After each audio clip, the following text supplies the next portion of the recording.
I have a vested interest for their show to be successful, right? I want their show to be awesome. I want to give good value, and I want to be able to share it so that their stats go up and they say, I want Chris back on again. Like, that's two ways I can serve them in just with one interview. Most hosts never achieve the results they hoped for.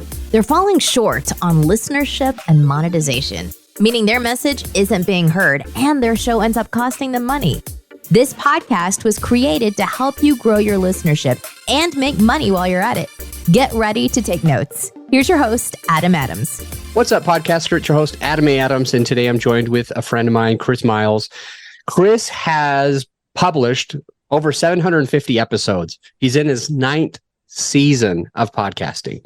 You can find his bio in the show notes. Go ahead and scroll down. Anything where his social that he wanted to share, his website that he wanted to share, and the link to his podcast, Money Ripples, is also down in the show notes. So you can scroll down and connect with him right there. Chris, after 750 episodes, you've probably learned a lot. And one of the things that I know you wanted to talk to the listener is there was a turning point, an aha moment for you. I want to hear about that turning point, the aha moment. We'll call it AD and BC. What was the BC version of the podcast and what happened at AD when you had this big aha moment? Yeah, the BC version of my podcast was really just an extension of my previous podcast I did like 80 episodes for over, of course, about 4 years. So I was podcasting even since end of 2008.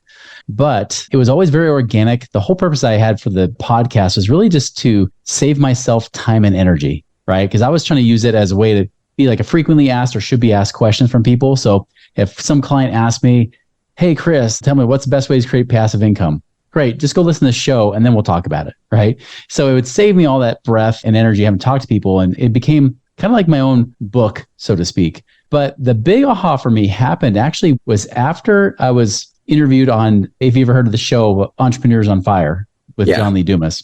So I was on that show earlier, one time before, and I remember it boosted the numbers on my website. And then a few years later, I realized, and I was kind of questioning everything. I was questioning about how to be more efficient, right?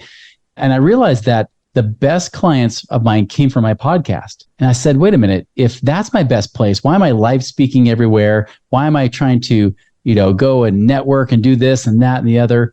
Why don't I just focus on my voice and my podcast? And then the idea hit me as saying, I should go on other people's podcasts. And instead of telling them to go to my website, find my ebook and all that kind of stuff, just send them to my podcast. Because if they're already listening to podcasts, why not come there? So that's what I started doing. I went back on John Lee Dumas's show again. And instead of promoting my website, I promoted my podcast. And then boom, like numbers exploded. It started to take off and get traction. And then pretty soon, as a result, iTunes was recommending it. Then, of course, I met you a few years later. Then you boosted my numbers even more. And now I got like hundreds of reviews and things like that, right? It really helped get that momentum going. And I'll tell you, it took me like 4.5 years to get my first 100,000 downloads. Now I get well over I probably hit 100,000 downloads in about like 8 or 9 months. Even on iTunes, that doesn't even include YouTube views and things like that as well, which gives me even more. And so that was like a big aha for me. Instead of just promoting my website, promoting my product or service, instead promote the podcast, because that's the best way to get people to really figure out if they know, like, and trust you. And when that happened, all of a sudden my numbers boomed in my business as a result. And again, it took no extra money out of my pocket. It was just, hey, if I get interviewed on podcasts, just promote my podcast. That's it. Don't go pitching any crap like that. Just promote the podcast. Yeah. Yeah, well, that's really, really interesting. And I've been interviewed on a lot of other podcasts, and I do it intentionally, like you are right now. And I actually have been adopting that. Now, a lot of the times the host, they want to add value to you, Chris. They're like, you took your time out to add value to my listener. I want to make sure that people go to your website. And so the host, sometimes, not all the time, they kind of like almost, it feels like they're insisting that they send people to your website or to a lead magnet, right? Because that's what they've known. And for me, my call to action is, well, the best thing you can do if you want it for free is just go over to my podcast. You already listened to this podcast. Go and check it out. And if you know that you're ready to work with my company, then you can go to my website, growyourshow.com. Top right, you can push that button for a discovery call. And so I will say both. So let me hear if you can silo just the call to action over the last, I think, isn't it 8 years, 7 years? How many years have you had your show? Now it's 9th season. So 9th year. Going on 9 Okay. years. Okay. So after 9 years, if you could just silo off, at first, this was my call to action, and then I switched to this, and now I'm doing this. Are you more like me where you hybrid it, where you're like, this is the free way and this is the paid way, or do you just promote the podcast? Where did that come? I'd like to hear just that part. Yeah, you bet. So almost all the time, and I probably do at least a couple of interviews a week now when I'm on other people's shows. Always they'll say, how people reach you, how they contact you, follow you. They'll always say something like to that degree.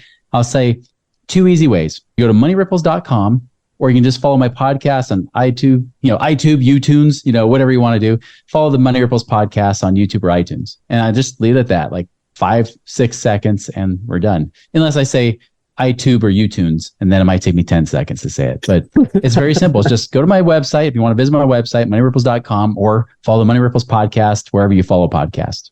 All right. Follow my podcast wherever. I'm quoting you. I like this. And that's basically what I say, but I've always started with the free way first. And I might change it after.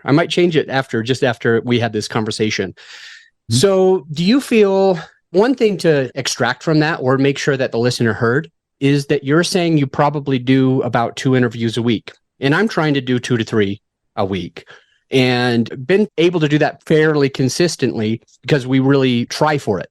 Now, there's a lot of ways to get interviews. And I'm going to list just a couple of them, and then I'm going to ask you, how do you get interviews? One way is you go on a place like PodMatch or Podbooker, where there's a whole bunch of podcast people, and you try to either do an interview exchange, or you try to just get on other people's shows, or you're looking for your own guests. You can do any of the 3 options. Another way to do it is to be in Facebook groups where your perfect listener would be, and you're engaging with them. And then when you see somebody posting something that's really great, you say, hey, would you like to be on my show?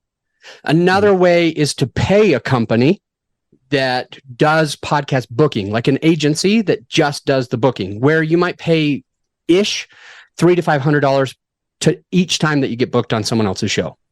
And so some people, they might pay like $30,000 or $20,000 or $10,000, and they might get on 10 episodes or 20 episodes or 50 episodes that year.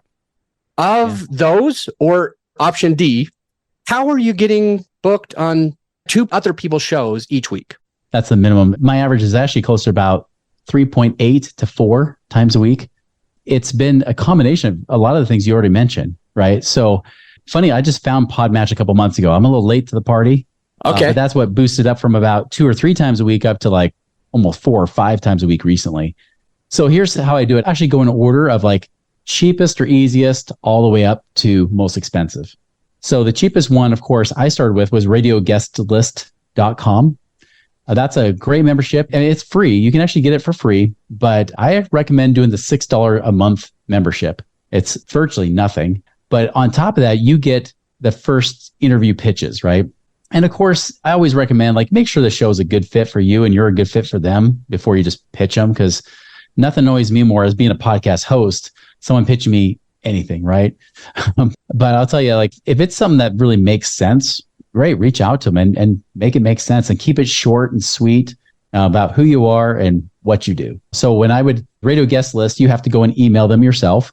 So I would do that. I would follow the instructions, because there's nothing more annoying if you don't follow instructions. So make sure you read the little instructions, say, here's what you need to do to become a guest. I'll email them. I'll make sure I use their name. For example, I'll say, hey, my name is Chris Miles, cash flow expert or anti-financial advisor, depending on which one I think will resonate with them more. It's like I show people how to increase their passive income today versus waiting 5 million years to get broke in retirement or whatever, something like that. And I'll just say, like, if it's an entrepreneur show, I might say, hey, I've been in business for 20 years. I've been helping people with this. I have a lot of experiences where I've been high, I've been low. So it could be a story based. So again, I kind of cater it to whatever their show is really for, right? Like if they're entrepreneurs, I cater there. If it's for real estate investors, I talk about alternative investments and passive income and how to get your money to pay you twice, why every real estate investor needs passive income. I'll just cater that. And I'll just say, I've attached my bio here for your review. Let me know if you have any questions, if you feel like you're a good fit for my audience. And that's pretty much it. So it's usually like 2 short paragraphs that I'll give people. And that's worked pretty well. It doesn't mean I get responses every time, but I get pretty decent responses. And the cool thing is I have my bio that I have like a short bio that's 50 words or less because someone will request that. I call it my super duper short bio. And then I have my super short bio that's less than 100 words that I usually send out to most people. And that's what I put up on PodMatch. But I've used that for radio guest list. I would find at least a couple interviews a month just from that. So that's a great place to start. Then I did PodMatch recently. That one's a... Can I interrupt you? This is on radioguestlist.com, which we'll link it in the show notes. I'm hearing everything that you're saying. Keeping it short and sweet, 2 paragraphs at most, following their instructions, catering to their show, keeping it personalized so it's not just some copy and paste thing, and attaching a short bio. Mm-hmm. And now I'm wondering on... You know what's funny? I literally had a good question. And then I was like wrapping up everything that you said. And now I'm thinking, did I get all the points that he mentioned? And then my brain was thinking more about that than it was about the question that I had. Shoot, that's depressing because I had a great, curious thing that I think would really support the listener. It'll come back to me. So keep going, Chris, and then I'll get back there. Yeah. Like I said, I think that's a great start because it does kind of lead to what you could do with PodMatch, right?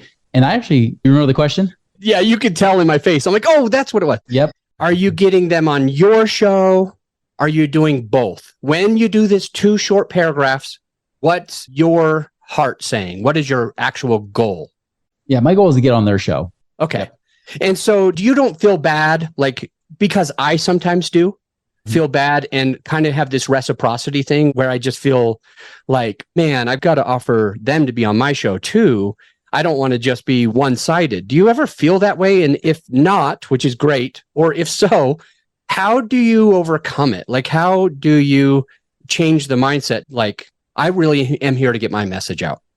Well, because I know I'm going to try to deliver max value every time, right? I mean, look, we're talking about podcasting, right? It's like thinking about thinking. It's like meta thinking. It's the kind of the same thing. I mean, this is not my area of expertise, but I know I can deliver good value from the things I've learned. Otherwise, I wouldn't come on the show and ask to be on in the first place. I think people feel more guilty if they try to weasel their way onto a show and know that they're not that good. And I'm not saying this is you, Adam, by the way. I'm not saying that at all. Thank you. Because sometimes I will feel that the reciprocity, but then I remember, listen, I'm not only here to give them good value so that their listeners want to stay on their show and make sure I keep them hooked. But secondly, I'm also know that I'm going to be sharing their assets afterwards too. I'm going to be promoting their show. So I'm giving them twice. Wait a second. Do you always promote the show? And here's the thing. A lot of people, if you're on your first or second show that you've ever been interviewed on, there is probably a 99% chance you're sharing it. It's your first time. It's your second time. It's almost guaranteed. You're going to share that because you're proud of yourself. You want people to see it. You want the exposure. And you're not doing this a few times a week, 3.8 times a week. But when you're getting on 3.8 podcasts each week, do you share all of them or do you share some of them? If they share it with me, then yes, we'll share them. I mean, it is responsibility of the host to actually say, we released your podcast, right? If they don't do that, we'll never know.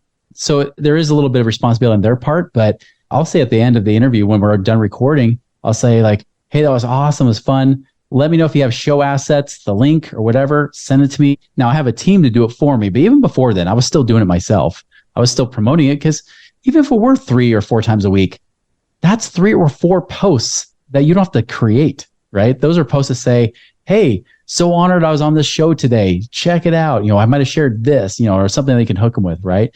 Yeah. And just share it, and if they have YouTube shorts or not YouTube shorts, well, they could have that too. Or they're like just short videos that you could put on Instagram or TikTok. Great.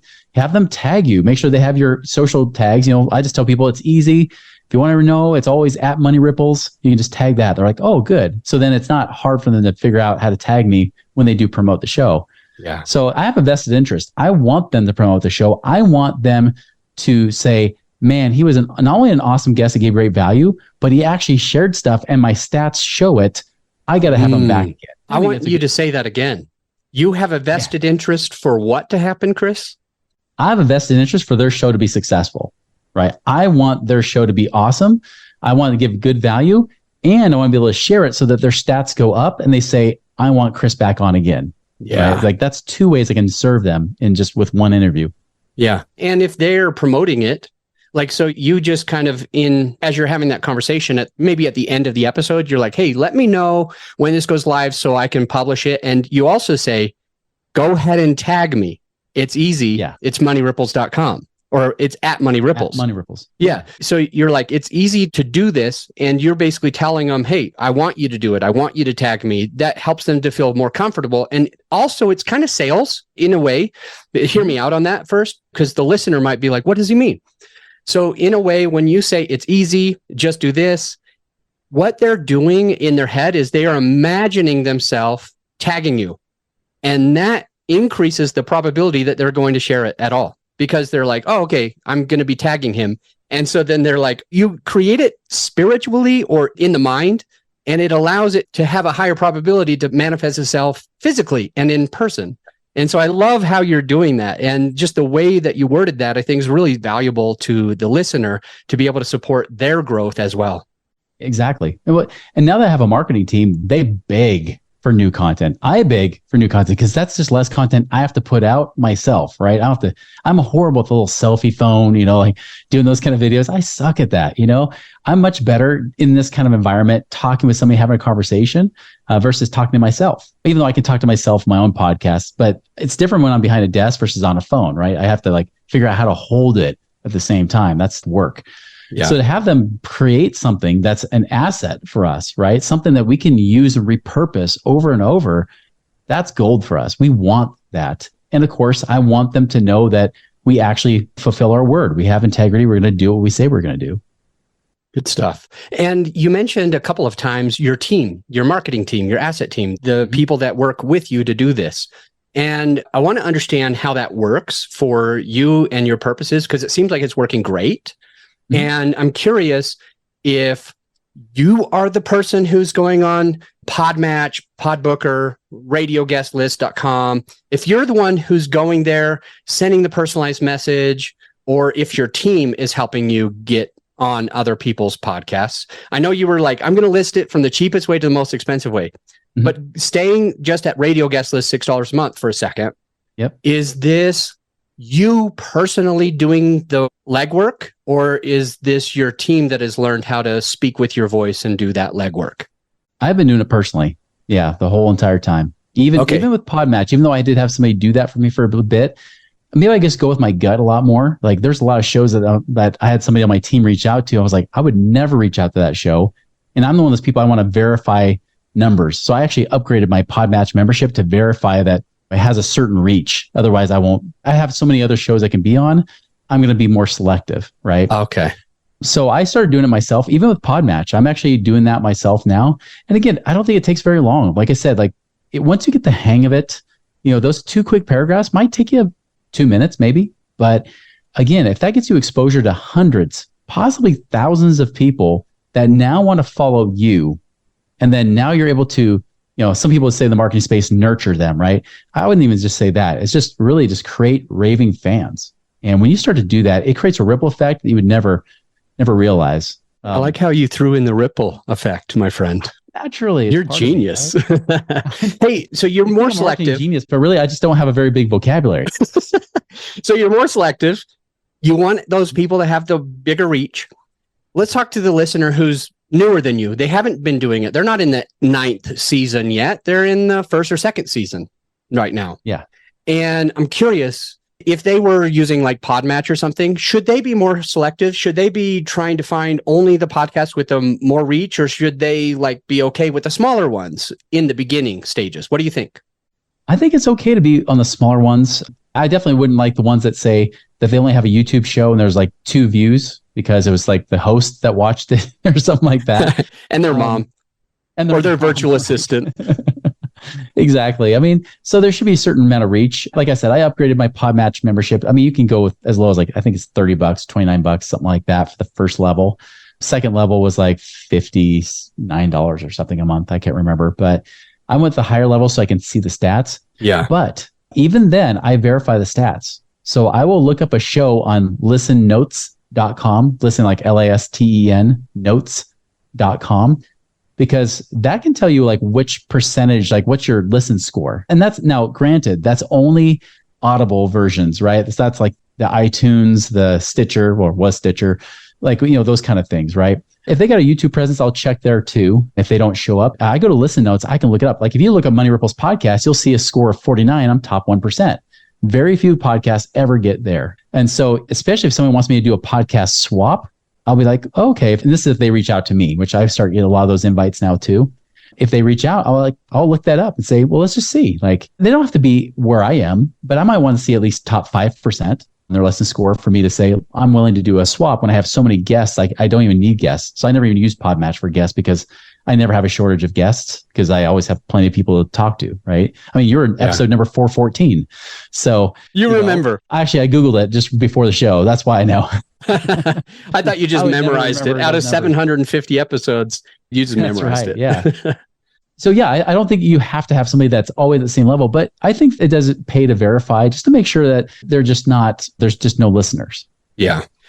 So we've stepped slightly away from parts of what you were going to share because I'm curious. So ultimately, what we're talking about is one of the biggest things that helped Chris Miles grow his podcast after 4.5 years, the aha moment, was one of the big things is getting on other people's shows because all of the listeners there listen to podcasts. And so his call to action is stay here.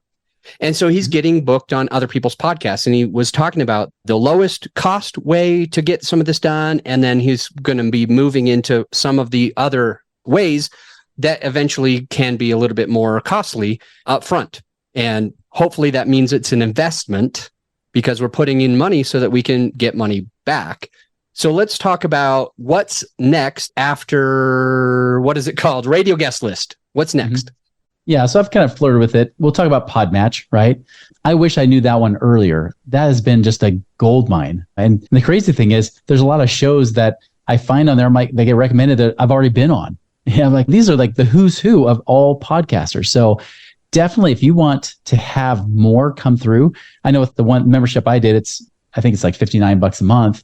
That one, you get 6 recommendations of shows that they try to match up based on your criteria. Doesn't mean it's a perfect fit, but even if 2 of those a day are a good fit, that's 2 people you can reach out to. It will not be long before you got a lot of interviews. And like you said earlier, you don't have to have the biggest shows, especially when you're just starting out. You might just need the practice, right? You just might need to practice with different hosts and different personalities because, some hosts are pretty dang dry. Some of them are not very exciting at all, while other hosts, you're like, oh my goodness, this person, we got to hang out afterwards, that kind of stuff. So be able to know how to adjust to that and get that experience really helps you when you do go on podcasts because you just get better and better and better and your reputation comes with it. And they have a reputation score that you use. There's different things you can do to get a better score there. So even if you start at the intro level where you're paying almost nothing, that's great. You could start there. I chose to pick higher because, again, I wanted to be more selective of the shows that I got onto. Okay, so PodMatch is the second one. Where do we go from there?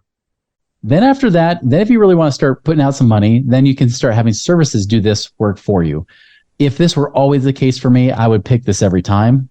But I mean, you will pay thousands of dollars. Usually it's not uncommon to pay like maybe $5,000 or more for getting booked on maybe 12 or 18 podcasts or something like that. But depending on the service, they might even say, well, we make sure they're this kind of caliber podcast so that we get you on the best ones, right? The ones with the bigger reach. You can even put your wish list on there. If you wanted to be on, not saying you can get on Joe Rogan, but if you want to get on the Joe Rogan experience, you can always see if they can pitch you. Again, like I said, maybe not guaranteed or even close to guaranteed. You may not get it, but there's a lot of good shows you could be on and they do all the work for you. So it's almost like having your own personal assistant do the work. They're the ones that make sure they send the reminders, they get the assets, they pass it along to you. They're really like your middle person in that sense. And so that one's been great for me. I've enjoyed that. I actually use a company called Command Your Brand that's done a very good job that I definitely recommend if somebody's willing to invest some money into this, they will get you on some good shows. I've got a question on that because you're saying that Command Your Brand, and we'll link to them down in the show notes as well. You're saying that they help you get on the shows with the bigger reach, with like a wish list and things like that. Yep. There's a couple of companies, and my intention is not to badmouth a company. It's just going to sound like that, but that's not where my heart is right now. There's a company, I think it's called Interview. I like Interview Valet pretty well. They're a good one. But there's one called Interview Connection. Maybe it's that. And there's these two women that launched it. And when I interviewed with them to work with them, one of the main things that they said is, it's almost a direct quote, most of the podcasts that we get you on are not going to have a big reach. And their justification for it was, they might only have a few listeners, but their listeners are exactly what you're looking for. And whatever their name, I may have said it right, I may have said it wrong, I've chosen not to go with them. And it's not specifically because they get you mostly on brand new shows, because it's easier, but I've found a couple of companies that I liked a little bit better. Could you share with us why you like Command Your Brand? A, why do you like them? And B, was it difficult to ask them to get you on mainly larger platforms than smaller platforms, like it is with that other company that I kind of mentioned? Yeah, that's a good legitimate concern, because if they're going to book you on any show, you might as well just use PodMatch, in my opinion, right? You could hire a VA to do some of that stuff for a lot cheaper than if you hire these companies. That being said, you mentioned when you said interview Valet popped in my head because I use them side by side with Command Your Brand, even just try them out between each other. Both great companies.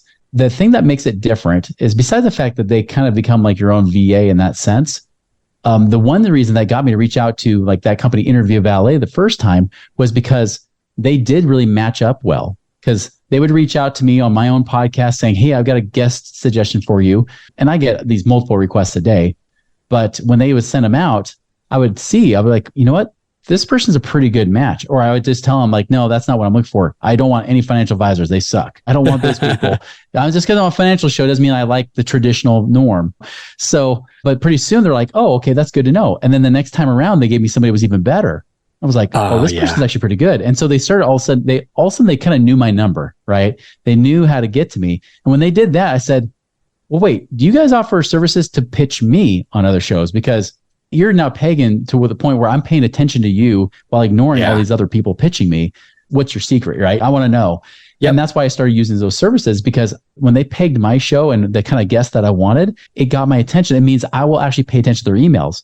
That is why you want somebody to pitch you. You can go to PodMatch and pitch yourself, but everybody else is going to pitch themselves. But if you get a company that has a reputation that people say, oh, I like the guest they give me, I'm going to look at this one and actually pay attention, that gives you a little bit higher odds of success. Not to mention they'll follow up like crazy. So it's good that way. So I think that's where there's a big benefit there to get you on those shows.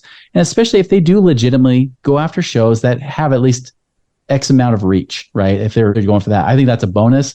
Again, not required depending on what level or stage you are in this journey. But for me, that became very important. I want to make sure that people got me on shows that maybe I couldn't do otherwise because they had a different in, because they had some other connection, better contact maybe to those people than I did, where I couldn't get past the gatekeeper. They already knew how to get past them.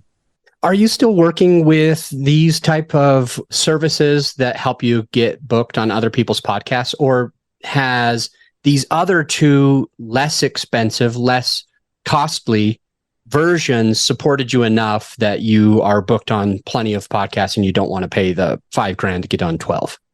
No, I still pay. I definitely pay. Like I said, like when I see those come up, when they say, hey, here's the times available, which one you want, they book it, they get on the calendar, they make sure that everything's handled.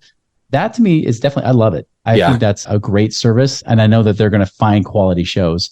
So I still use them, and I'll still use Radio Guest List. There's probably at least once a month, I'm going to be sending an email out to some show. I'm like, I would be perfect for your show. And then PodMatch, man, that one, you can get so many episodes. Like I had to put a freeze to it. There was just too many coming through. I had 10 booked on 1 week in particular. I was like, I can't handle this much. So, and I love podcasting. I love doing this stuff, but it was getting to be a little much. So I use all three as a combination. And like I said, if you're just starting out, do the first two I suggested. You don't have to go all the way to hiring a professional. You could do a lot just with those Radio Guest List, the PodMatch. You could accomplish so much, and you'd be booked on so many shows that you're going to gain the confidence. You're going to start feeling pretty dang amazing when you get on these shows, and you're going to start building a reputation where other people start reaching out saying, I saw your episode on blank show. I want to have you on my show too, which I get those kind of invites at least once a week too. Yeah. I was interviewed on somebody's show months ago. I don't know, like it almost feels like a year. And today, this morning, I got a Facebook request. By the way, just at least to my listener right now, if you want to connect with me on Facebook, you've got to send a private message. You have to send a private message because if I don't know you, I'm probably just going to delete it. It's not because I'm a jerk or anything like that. It's just, I don't know you and you didn't send a message. I don't know where you heard about me. So just the connection request by itself isn't going to do it. And I said that on this other person's podcast like months and months and months ago. And I got some requests and I saw that I had like a dozen-ish requests and I just went delete, delete, delete, delete, delete, delete. Okay, do I know this person? Nope. Delete, delete, delete, delete. Mm-hmm. I didn't accept anybody. And then I go into my private messages and this guy like said, hey, I heard you on this podcast and I loved what you said. It's a little bit different than what other people are saying. And I wanted to connect. And I go, bro, I feel so bad. I deleted your invitation. I already deleted your invitation. So I'll send you a request right now. And he goes, I knew because you told me, you said on that interview that you're got to say where you heard about me or else you're not going to accept it. So I'm glad I did follow through with that. So now we're friends and I'm getting to know this guy. And I'm curious, when you get requests because you're on other people's shows, because I know you do, I'm 100% confident. When you get those requests, what happens? Do you accept them? Last time I checked, I thought you were pretty close to that 5,000 limit. Like it's hard for you to probably accept everybody. So what happens for you? Oh yeah. I actually try to delete friends as much as I can. I mean, nothing against them, but I look for people that sadly, I wish happy birthday to people every day. If it's their birthday and I look at their profile and they haven't posted in a few months or maybe even a year, I just delete them as friends. Now I have 1,000 friend requests I haven't answered to yet, I haven't responded to, and I don't know if I ever will. They'll probably expire first. No, I mean, that happens a lot. But when I notice names like guests or hosts, things like that try to connect with me, then yes, I'll accept them. But I try to almost delete more friends than I have because I'm always right around that 4,900 mark. So I always try to exchange people out if I can. Yeah. Yeah. It gets tough when you've been booked on so many podcasts like you have, like 3.4 a week. That's almost one a day. Like when you think about it, and there's basically a 5-day work week, that's pretty much every day you're doing one. Or do you do it where you only do these interviews on a certain day? Like for you, are you doing it whenever they can? Or do you kind of like, oh, I only do it if it's on a Wednesday or something like that? I'm pretty flexible with it. Yeah. I mean, I have my certain work hours, so I try to fit it within those work hours. Occasionally I get some of those like crazy hours. They're like, we only do Saturdays or we only do evenings. And sometimes I've just had to say, sorry, maybe occasional evening I'll do, but if it's like a weekend and that's all they have, I'm not going to do it. Yeah. Hey, I don't care if your show's me. Unless you are Joe Rogan, I'm probably going to say no, Yeah. That kind of thing. For you getting people on your show, I'm curious because you mentioned that you have plenty of people wanting to, and sometimes you'll accept them. So my question goes around your content that you put out, and if it's mostly interviews, mostly solo, or an equal split in between. Great question. I do an equal split. So I do Wednesdays is just me, and then Fridays is with a guest. So it's twice a week that I do it. Perfect. Why do you choose Wednesday and Friday? Why not Monday? Why not Thursday? Why Wednesday and Friday? Good question. I can't remember anymore either. I think there's a reason because there was probably some of the stats that made it that way. I know for me, Mondays is such a crazy day. I don't do much online as much as I would like when the week kind of wanes on towards the end. And I kind of do that on purpose. I mean, I know Thursdays is historically like the week that, like the time or the day that people will usually start to tune in. Maybe they'll check their emails more, spend more time online because the week's winding down and it's not quite Friday. So they're not doing anything fun, but it's not Monday either. I think I kind of did for that reason because even with my episode lengths, I do for about 20, 25 minutes because I wanted to be almost like these drive time type of episodes, when they do it. So, I mean, everything's kind of just developed over time to be where it is. If your perfect listener is listening now, call them out, let them know who it is and what they get on your podcast compared to other people's podcasts. Like show that line in the sand, what's different about others in your space versus you. Yeah, a big difference is that I'm for those people that like to question the status quo. They're kind of like the rebels, like Steve Jobs we talk about, right?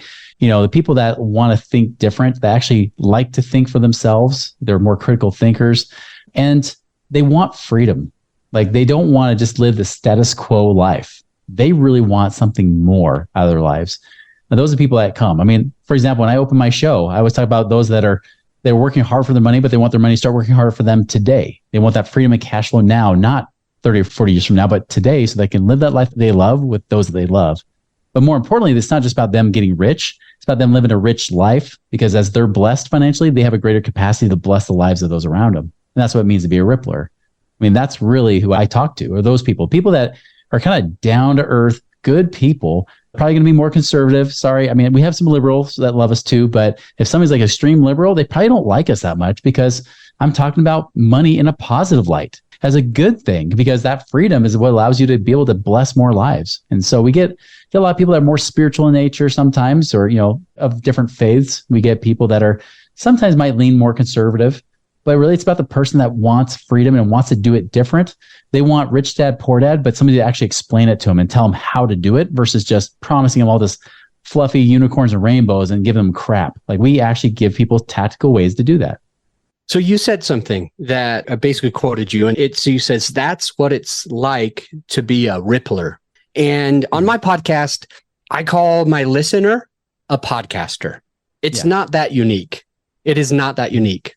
Certainly, I'm not saying, hey, everybody. I'm saying, hey, podcaster. For you, I'm curious, because you said with your line in the sand, with people that question the status quo, people that want the freedom, people that want somebody to help them get there and not just be inspired only, somebody who's willing to question that, kind of wants to be a pioneer on it, just willing to question things on their own, right? Yeah. And then you said that's what it's like to be a Rippler. And what I'm curious about, because I've heard some people on different podcasts that call their listener a certain phrase. Mm-hmm. Do you say Rippler on your podcast? Do you say, hey, Rippler?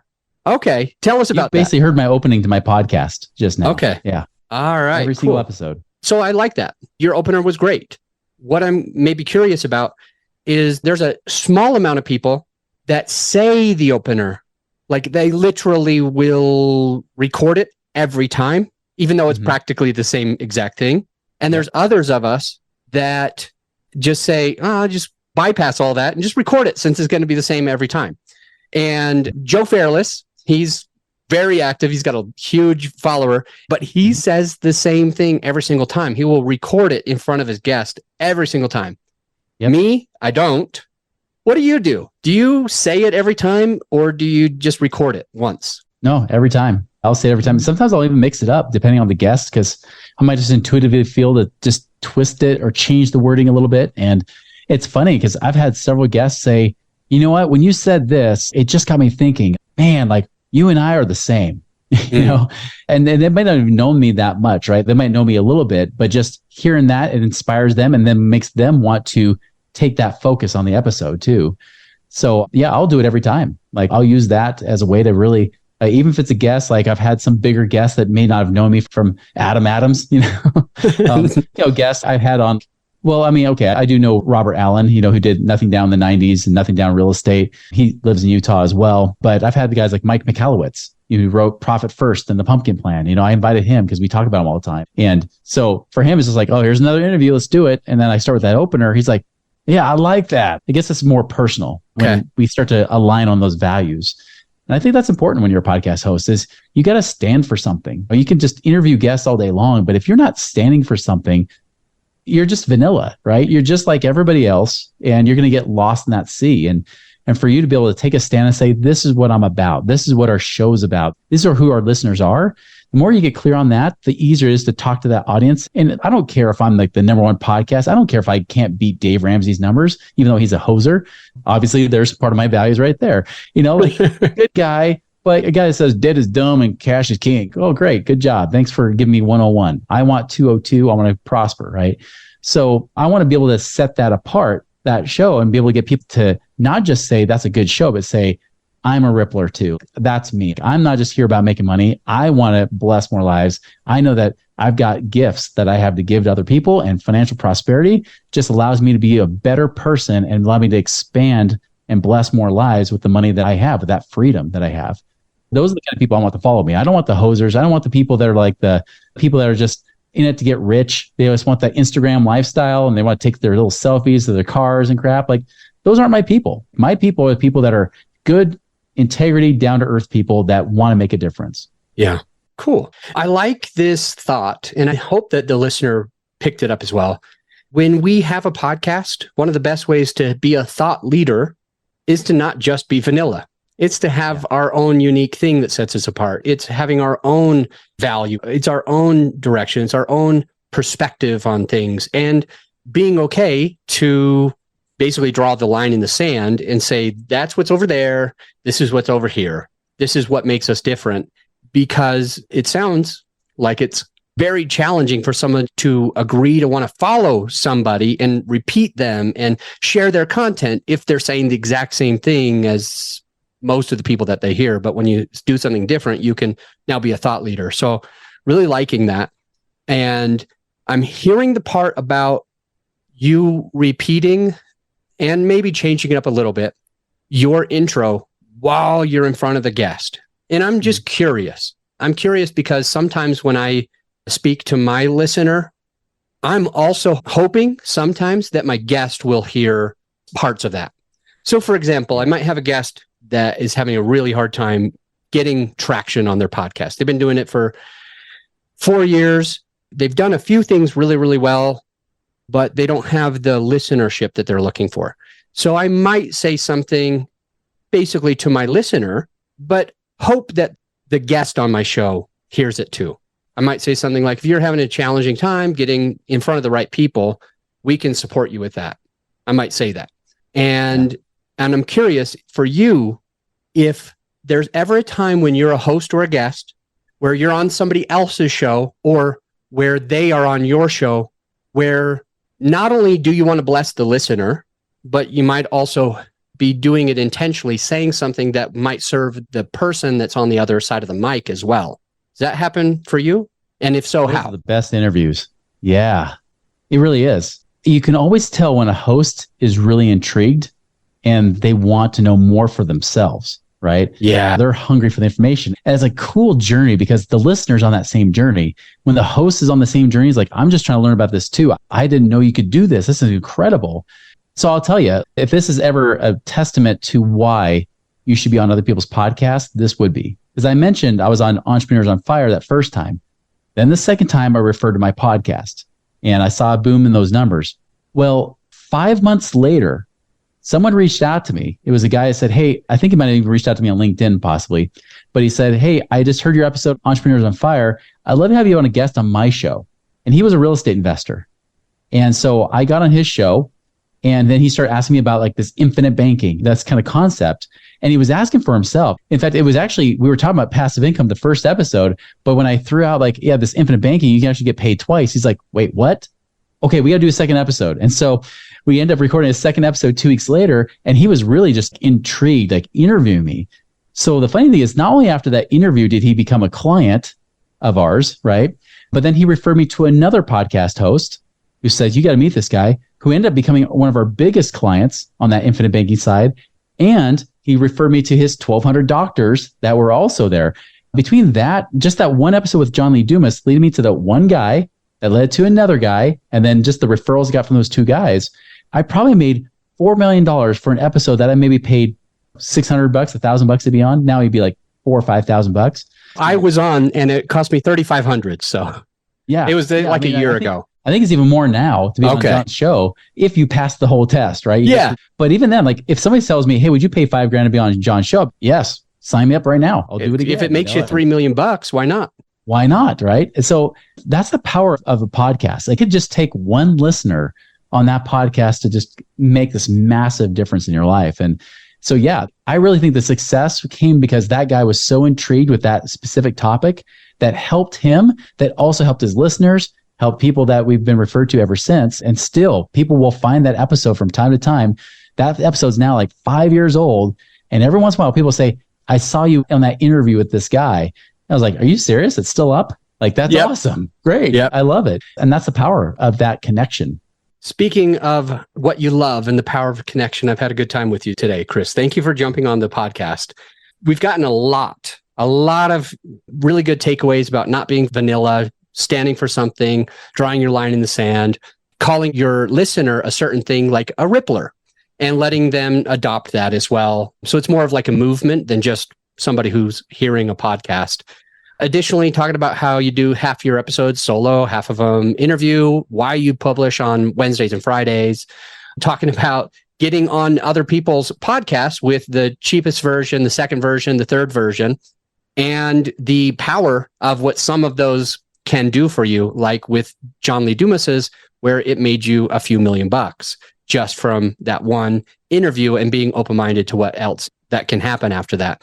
A couple other little takeaways that I think are a big deal, even though they didn't maybe sound like during the time, it's keeping it short and sweet. 2 paragraphs, 2 quick paragraphs, keeping it personalized. So it's not just copy and paste. When we're trying to get on other people's shows, you listen to them, you check out what you find out more information about that podcast so that you can pitch them and play to the player. You really communicate to that person the way that they want to be communicated to. Talking about your intro being something that you intentionally do in front of the guest and what that leads to. And, that aha moment, that switch between just hosting a podcast and then marketing your podcast in so many ways that you did. 750 episodes later, you've had a lot of value to my listener. I thank you. And to the listener. Chris Miles' stuff is down in the show notes. Scroll down. You can connect with him on his company where they actually help you to do this stuff, help you become financially free. So if you're that perfect avatar that he explained, awesome. And you can also check out his podcast wherever podcasts are. So just scroll down. You can click on that. And any social media that he wanted you to have is down there as well. His bio, everything. Just scroll down and connect with Chris. And I'll see you on the next episode. If you're glad that you checked out podcast today, if you got some value out of this episode, some actionable takeaways, I invite you to do one of 3 things. A, you could do a written review on Apple. Let us know what you think. Just an honest written review. B, you could share the podcast with a friend of yours who needs it. Or C, at the very least, implement what you've learned to take your business and your podcast to the next level. And I'll see you on the next episode.